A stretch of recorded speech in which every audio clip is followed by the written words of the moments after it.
Well, প্ৰথম কথাটো হ'ল তুমি পঢ়া শুনাত মন দিয়া, তোমাৰ কেৰিয়াৰ সেট কৰা আৰু ইন্ডিপেন্ডেন্ট হোৱা, নিজৰ ভৰিত নিজে থিয় হোৱা। দ্বিতীয় কথাটো হ'ল যে কোনোবা যদি তোমাৰ পৰা আঁতৰি যাব বিচাৰিছে, তেওঁক ফোৰ্সফুলি লগত ৰাখিবলৈ চেষ্টা নকৰিবা। যদি তেওঁ নিজেই কৈছে, যাবলৈ দিয়া। যদি তেওঁ নিজে উভতি আহে, মোষ্ট ৱেলকাম। বাট কাৰোবাক কিবা এটা কণ্ডিশ্যন দি পেলাই তুমি ফোৰ্সফুলি উভতাই নানিবা।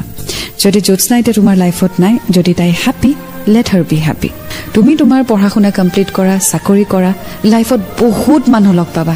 এতিয়া পঢ়ি আছা, কাইলৈ যেতিয়া জবত সোমাবা আৰু মানুহ লগ পাবা, ফ্ৰেণ্ড চাৰ্কেলছ বাঢ়িব, ব্যস্ততা বাঢ়িব, তেতিয়া চাবা লাইফটো এটা নতুন দিশ পাব। চ' যিটো হৈ গ'ল, পিছলৈ উভতি চাই সেই বস্তুটো আকৌ লগত কঢ়িয়াই নানিবা। ওৱান্স ইটছ গন, ইটছ গন।